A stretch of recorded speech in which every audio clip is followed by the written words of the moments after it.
ஒரு சிங்கம் இருந்துச்சான். அது பஞ்சாயம் பண்ணிட்டு ஒரு இடத்துல உட்காந்துருக்கு. நாம சிங்கமா புலியா கழுதையான்னு தெரிஞ்சுக்கோங்க. உங்களுக்கு நான் தரும் ஒரு சிறகு. கழுதை ஒண்ணு வந்துச்சான் அந்த வழியில. அந்த கழுதைக்கு வயிறு நிறைய சாப்பிட்டுருச்சு. நல்ல வயிறு நிறைய புல்லு சாப்பிட்டு வந்துச்சான் கழுதை. அது வரும்போது ஒரு புலி எதிர்பட்டிருக்கு. கழுதைக்கு என்னன்னு தெரியல, புலியோட அன்னைக்கு பேசணும்னு ஒரு ஆசை. நிறைஞ்சிருச்சுன்னா, வயிறு நிறைஞ்சிருச்சுன்னா சில பேருடைய அலப்பறை தாங்க முடியாது. பார்த்துருக்கீங்களா? என்ன தனியா இருக்கிற புலிகிட்ட கழுதை, ஏன் என்ன நான் வயிறு நிறைய சாப்பிட்டேன் புல்லு.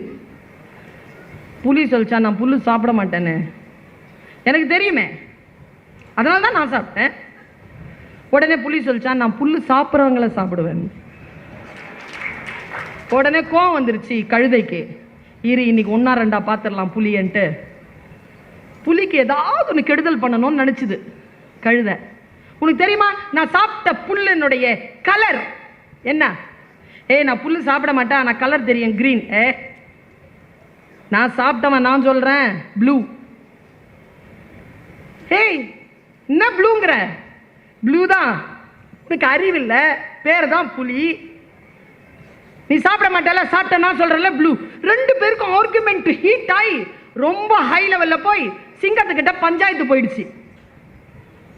எல்லாரும் சேர்ந்துட்டாங்க. அடிச்சும் சாப்பிட முடியாது, ஏன்னா ஆர்குமெண்ட் நடந்துட்டு இருக்கு. கோர்ட்ல கேஸ் இருக்கும்போது ஆர்குமெண்ட் பண்ண முடியாது தானே? எல்லாரும் பார்த்துட்டு இருக்கும் போது ஒன்றும் செய்ய முடியாது தானே? அப்படித்தான் குற்றங்கள் நடக்கின்றன. நேரா போய் 2 பேரை நிக்கிறாங்க. சிங்கம் கெடிச்சான். என்னடா விஷயம்? நேரா கழுதை முன்னால் வந்துச்சு. சார், நான் புல்லு சாப்பிட்றேன், உங்களுக்கு தெரியும் சார். இந்த புல்லு சாப்பிட்றது இல்லை சார். சாப்பிடாத புலி சொல்லுது சார் புல்லுனுடைய கலர் கிரீன்னு. சாப்பிட்ற நான் சொல்றேன் சார் ப்ளூ. எனக்கு தெரியும் சார் நீங்களும் சாப்பிட்றது இல்லைன்னு. இப்போ சொல்லுங்க சார், நான் கரெக்டா அவன் கரெக்டான்னு? சிங்கம் பார்த்துச்சான். இப்போ நம்ம சிங்கமா புலியா கழுதையான்னு தான் கேள்வியே. சிங்கம் சொல்லிச்சான், என்னப்பா நடந்துச்சு சார்? காலையில சாப்பிட்டு வந்த உடனே இந்த ஆளோட ஒரே ஆர்குமெண்ட் சார். யார் ஆர்குமெண்ட் பண்ணது? புலி தான் சார். இங்க வா. விஷயம் யாருது? விஷயம் எந்த சார்? இங்க வா. எவ்வளவு நாளா சாப்பிட்ற? பிறந்ததுல இருந்து சாப்பிட்றேன் சார். பார்த்து சாப்பிட்றியா? பார்த்து தான் சார் சாப்பிட்றேன். என்ன கலரு? ப்ளூ. உண்மையா சொல்றியா ப்ளூ? உண்மையா சொல்றேன் சார் ப்ளூ. சரி போ, ப்ளூ தான் போ. சார் இந்த புலிக்கு ஏதாவது தண்டனை கொடுங்க சார். இங்க வா. நீ புலி சாப்பிடுவியா? அவன் சாப்பிட்றவன் சொல்றான்ல ப்ளூன்னு. சார் உங்களுக்கு தெரியாதா சார் அது கிரீன்னு? அவன மாதிரியே நீ இன்னிலிருந்து 5 மாசம் நீ பேசக்கூடாது. இதான் தண்டனை, போ. கழுத துள்ளி குச்சிட்டு வெளில ஓடிடுச்சு. புலி சொல்லிச்சான், உன் தண்டனையை நான் ஏத்துக்கிறேன், ஆனா ஒரே ஒரு டவுட்டு, ஏன் இந்த தண்டனை எனக்கு கொடுத்தேன்னு மட்டும் சொல்ல.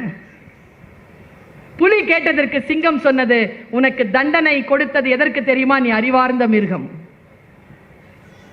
மனிதர்கள் கூட கணக்கு சிரமமான ஒரு சப்ஜெக்ட், அதை சூப்பரா பண்றவங்களுக்கு புலின்னு தான் பேரு.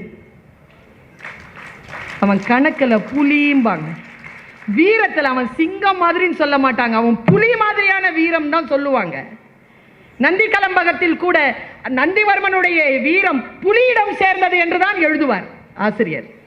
புலி வீரம், வீரத்திற்கு நீ பெயர் போனவன், உனக்கு ஏன் தண்டனை தெரியுமா? கழுதையோட ஆர்குமெண்ட் பண்ணல, அதுக்குதான். சொல்லிட்டு சிங்கம் சொல்லிச்சா, இதுதான் இன்னைக்கு நாம எல்லாரும் தெரிஞ்சிட்டு போக வேண்டிய விஷயம். நான் தருவது சிறகு, முடிந்தால் பறந்து கொள்ளுங்கள். கழுதைன்னு ஏன் தெரியுமா அதுக்கு பேர் வந்துச்சு? எந்த கழுதையும் எந்த அறிவுரையையும் ஏத்துக்காது. 2வது பாயிண்ட், தான் எது சரின்னு நினைக்கிறோமோ அதை தான் செய்யும். நீ திருத்த வந்தன்னு வச்சுக்கோ, உனக்கே தண்டனை வாங்கி கொடுத்துரும், நம்மளை குற்றவாளி ஆக்கிட்டு போயிடும். அதுக்கு பேர் தான் கழுதை. அதனால் நாம் கழுதையா புலியா சிங்கமா என்று நாம் முடிவு செய்து கொள்ள வேண்டும் என்று நான் ஒரு புத்தகத்தில் படித்தேன். இதோ அந்த பக்கத்திற்கான அந்த பக்கத்தை இப்படி விடுகிறேன், நீங்கள் சிறகாக மாற்றிக்கொள்ளுங்கள்.